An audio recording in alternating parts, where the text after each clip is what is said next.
Somebody came in and asked me about what BOD meant, and thought, let's just talk about the general scrawls that I put on papers.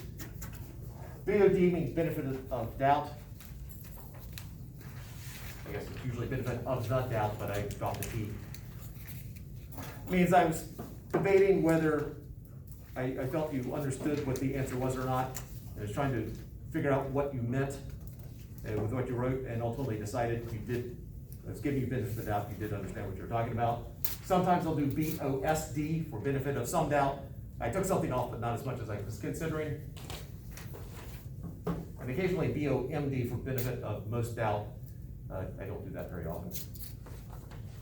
And then the other one where it looks kind of like it's supposed to be the word given, G, and then you see some squiggles and a dot up here. That means given, means that your answer was correct given a previous wrong answer, or if you see the X in front of it, so if it's X given, that means it's wrong given a previous answer. But I found that I wrote given so often that it morphed into whatever that is.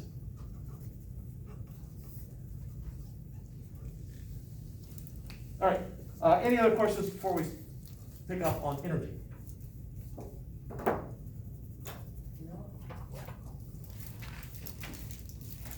All right. We're talking about force times displacement with a multiplication symbol right there in the middle. The dot product, I believe this is sort of where we left off. And I'll say that this is, you get a positive answer if part of the force is in direction of movement.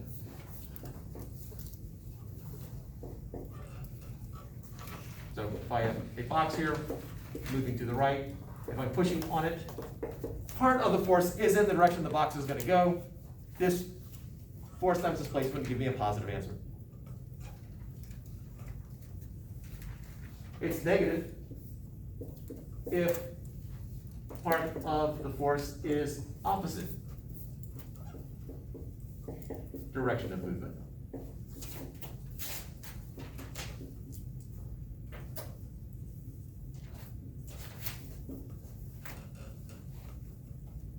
So that would be a case of, I have a box here moving to the right, and there's some force that's slowing it down in essence. In the first case, it speeds it up. Second case, it slows it down, or it's trying to.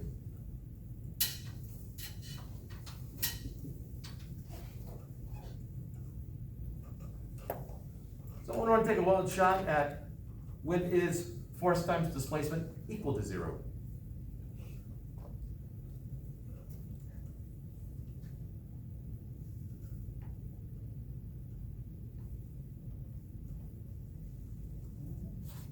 Well, when I say when something reaches like the same area, but Say it again. I was thinking when someone reaches the destination that they started. Oh, when the total displacement is 0?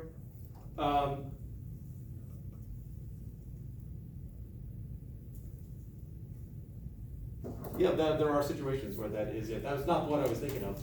But if I throw this marker into the air, when it comes back to where it started, assuming it was a perfect throw, no air resistance, that would be a case where the force is constant, displacement is 0. Okay, I'll buy that. Not the one I was thinking of, though.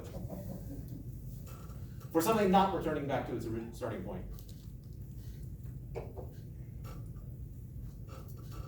So if 0, okay, it's positive if it's a part of the, I think you're on the right track here.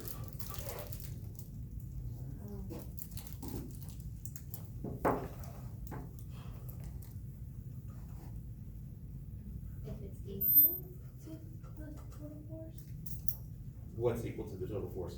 0. Oh, if there's no force acting on it? Okay, that was not the one I was thinking of, but yes, that also is true. If no force is applied to an object, then that would, so if either of those are 0, then the whole thing is 0. That is true. All right, so an object that does not return to its starting point and the force is not 0. and is applied to that object. Could you have like I'm pushing on this table, but it's not going anywhere? Does That it would, count? that would be a situation of displacement is 0. Oh, okay, yeah, it's the same thing then.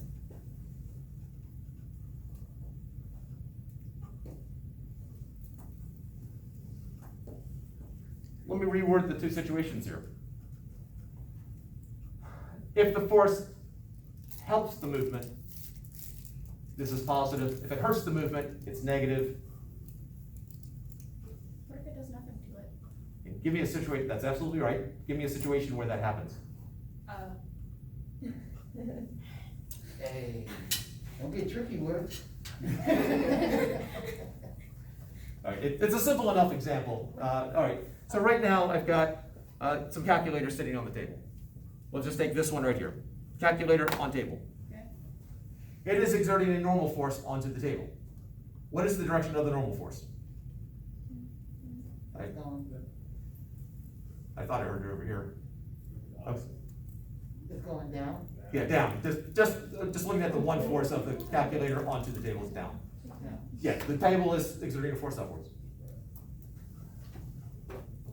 That force that's pushing down on the table. Whoa, that wasn't supposed to be that hard. As the table is moving that way, is the calculator pushing the table in the direction of movement or pushing the table against direction of movement? Neither. Different force. So it's 0. If no force is acting on it? Not, we could still have a force acting on it, like in this case, Okay. if the force is perpendicular to movement. And when we get to the ski problem, that becomes a critical thing. You said that's perpendicular. Yes, that's the symbol for perpendicular. Because I don't feel like writing out the whole word. But if you did write out the word, how would you spell it?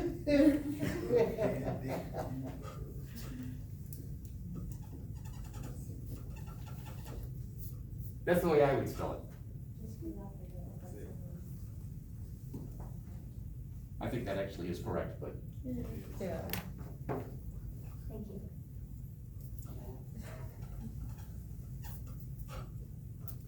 all right. So at this point, for chapter 7, all we've talked about is force times displacement. The example Hewitt's give, the examples Hewitt gives are far simpler. He doesn't have the strange angles for the most part. There might be some ranking problems with strange angles, but you don't actually have to calculate numbers there. But let's actually apply it to work directly. And by the way, this is known as work.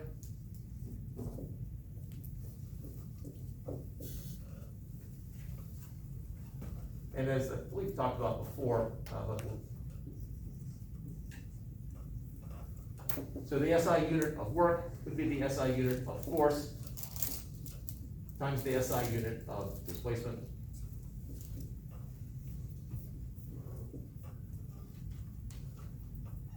And this was on board not too long ago. What is the international standard unit of force? Newtons. And the international standard unit of displacement? Meters per second. So, Or Newton, sorry? No, I said meters per second, but it was meters. And so the SI unit for work, you could say Newton meters, or as I believe somebody did mention, we covered already, the joule. So that's for work. That is the international standard unit of work.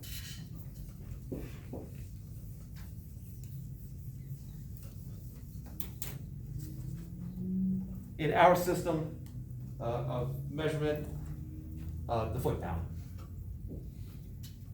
So how we would do this, we would do like 20 newtons times 4 meters, and that's gonna give us the joule. 80 joules, yes. So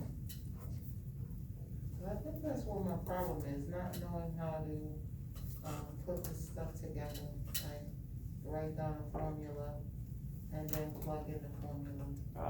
Well, you can always just write, the units of force times the units of displacement, just write like that.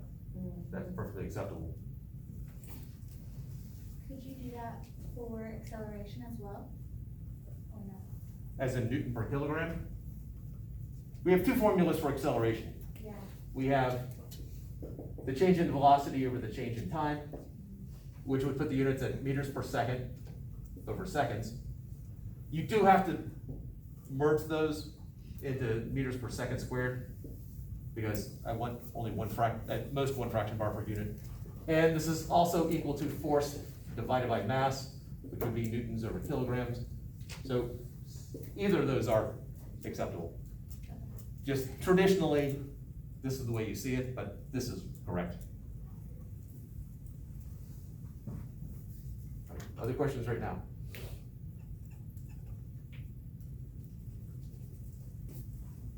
All right, I'm gonna warn you here. I'm about to go through a derivation. Again, it's so that you know where this stuff comes from, because at the end of it is what's called the work energy theorem.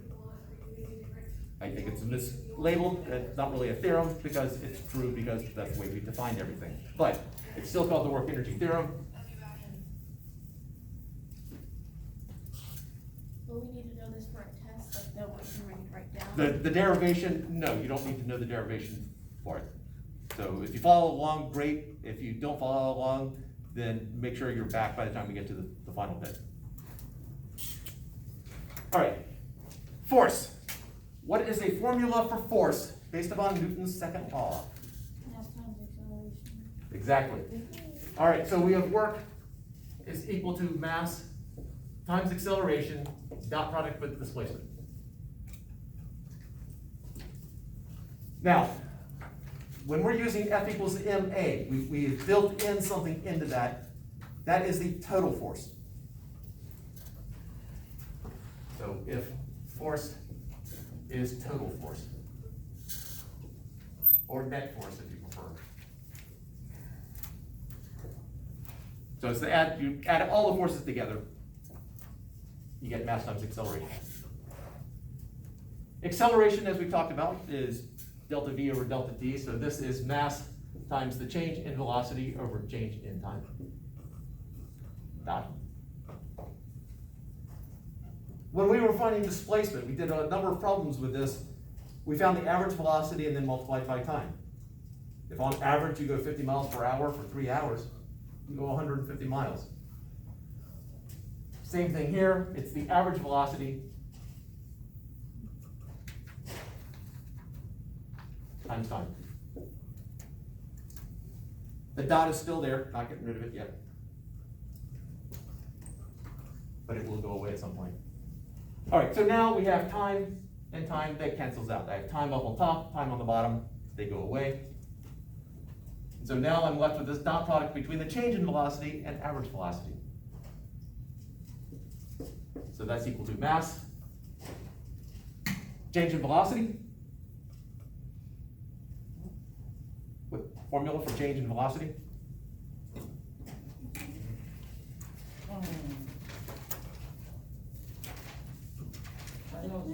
With time, I can't remember, probably. If you're bringing in other quantities, you're going way complicated. Gotta bring your thinking down some. Is it like V equals VT? Oh, no, you're going way too complicated. Change, just concentrate on the word change. Whenever you're doing change in anything. It's gonna be final minus the initial, isn't it? Yeah, it's just the final minus the initial. What was the question you asked? What formula for change in velocity? V final minus V initial. It is also acceleration times time, which some people seem to be getting towards. I didn't want that sophisticated. Final value minus initial value. That's the change in velocity. Yeah. You don't like that? I don't make that stuff up. Pick it up with the math people. I'm just about to say that, I mean, it's like you know it, but then when you ask me right off the top of my head, I'm like, you've been saying that. Okay.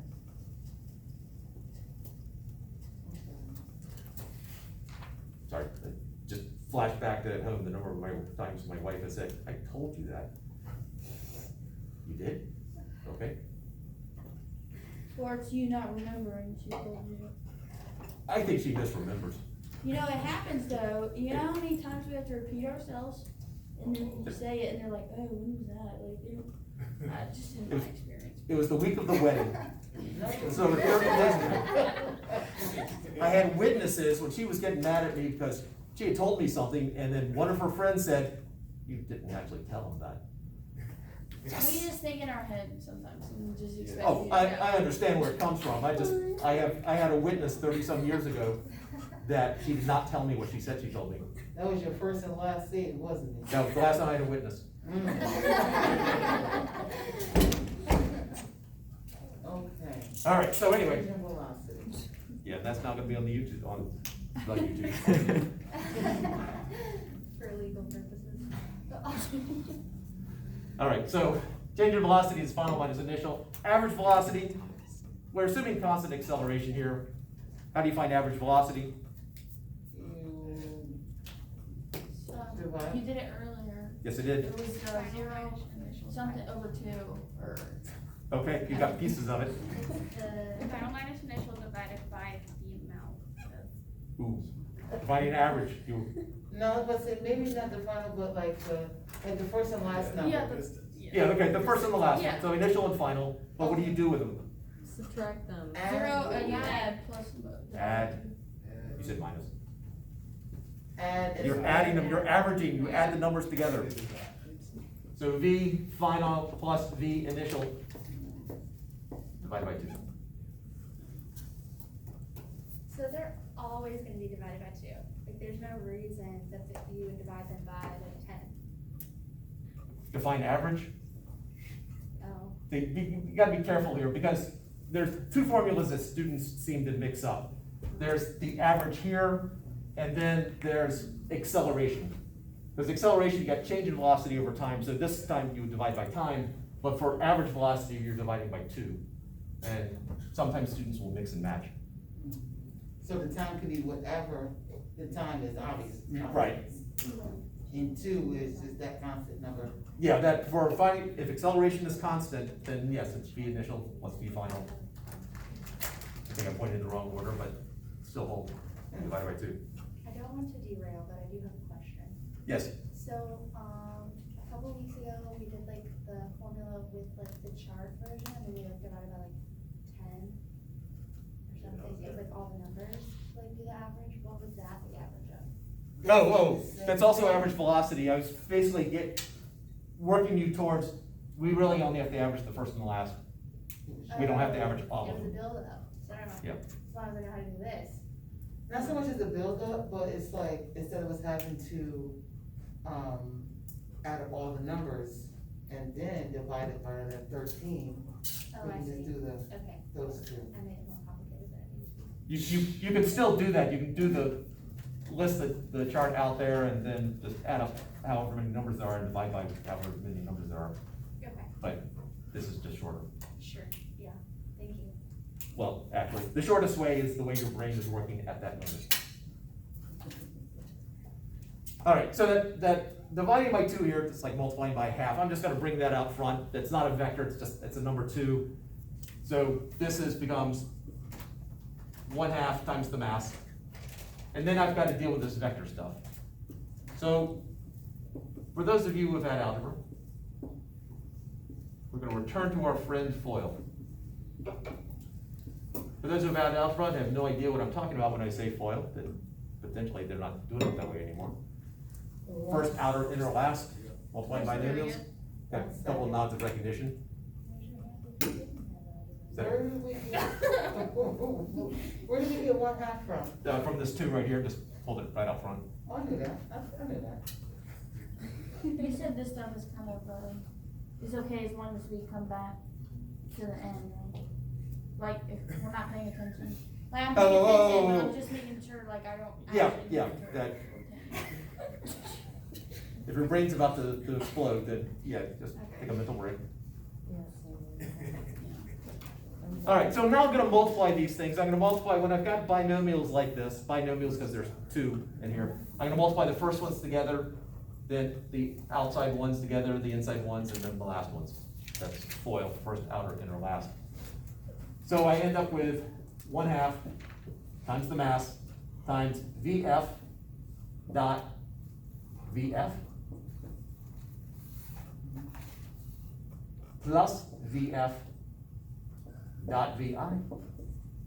Now the inner minus VI dot VF plus the last one's minus VI dot VI. We'll take a moment here to talk about how do we simplify this. That's awful. Hold on a minute. It does, but it actually comes out nicely. Hold on, you only got two F's there, so how did you do VF? I have, all right, so I multiplied, so I got VF here and a VF here, so I multiplied them. That's where I get VF. And then I did these. Oh, so you just put them down, you didn't go ahead, sorry. So I'm multiplying the first two to get this. Then I multiply the first and the fourth one to get this. Then I multiply these two together to get this. And then the last, these two right here to get that one.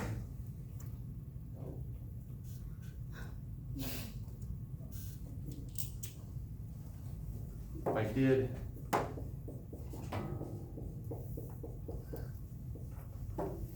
if I multiplied this, is this something that you remember having done? Yes. Okay. So I know I would be doing X times X. That's gonna be X2, and then we're gonna do, am I doing X times 4 now? Okay, that's 4x. And then we doing 2 times X. And don't forget the minus sign, so negative 2x. Negative 2 times X, and then we doing negative 2 times 4. Negative 8. That's the same thing I'm doing over here. Can we do like a, is there how like did a I box get- method or something? I remember there being a box method. Oh, I think I know what you're talking about. The VF minus VI, and then VF Yeah. Yeah. What did you just plus say? VI. Box method, it's like the same thing, just a Oh. different. It makes more sense to me than doing it the other way. Oh, But order, well, so this would be VF times VF. This would be